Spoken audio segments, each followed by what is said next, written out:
Hi, I'm Ben Mueller-Brown, a graduate from the Photography BA course.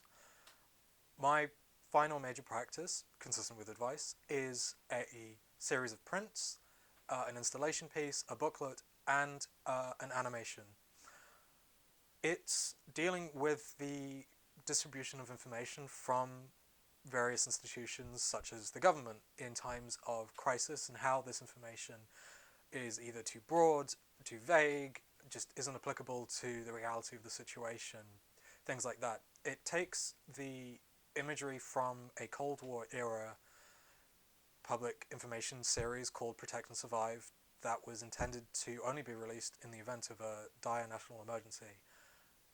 In essence, nuclear war on the horizon, but not immediately occurring. The graphic design from here is what I've pulled and put into the domestic space with these anachronistic and obsolete professional studio monitors. These studio monitors convey a sense of authority, but from the past rather than from the present, although we still take a lot of our information from screens, just not screens like this. There was heavy influence from a contemporary videographer, photographer, and graphic designer, Sarah Swinnar, whose film Rose Gold was very much an inspiration for the domestic setting and exploring how these objects are reinterpreted in the present era as opposed to how they were intended to be consumed when they were created, and how this has also been influenced by the current information age. Additionally, Peter Kennard's work uses the same source material of Protect and Survive in his composite series for the Campaign for Nuclear Disarmament, which was a more overt critique of the subject matter that Protect and Survive was talking about, while I'm being more broad in the way that information can be used or abused or just misused generally by institutions.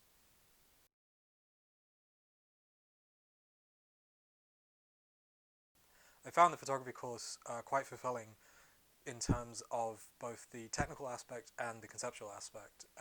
The former being really important to explore the ways in which to produce work. The technicians have been amazing, and the facilities equally so, in that there's no shortage of different and alternative processes, all the way from cyanotypes to black and white printing to color printing to digital studio work.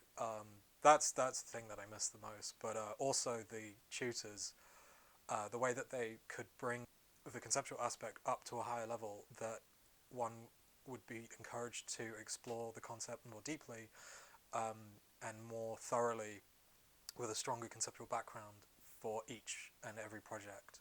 And I feel like I've been building on each practice as I've gone along, that's culminated in this final major practice.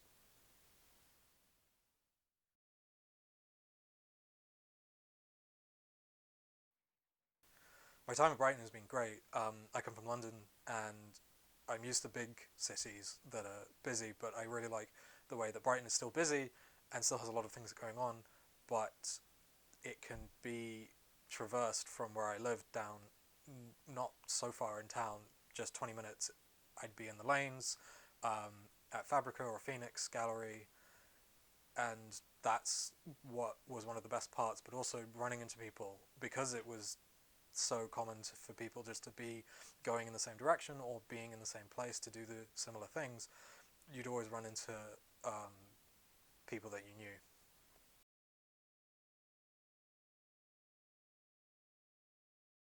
A lot of my plans after graduation are up in the air due to the current circumstances. I had been looking at going into archive work at museums, specifically the British Library.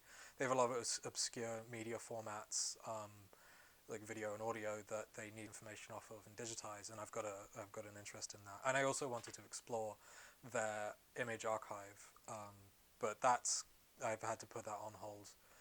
At the moment, I'm just trying to keep myself busy and just going to be looking for any kind of jobs in the short term. In the long term, I hope to do an MA in photography and then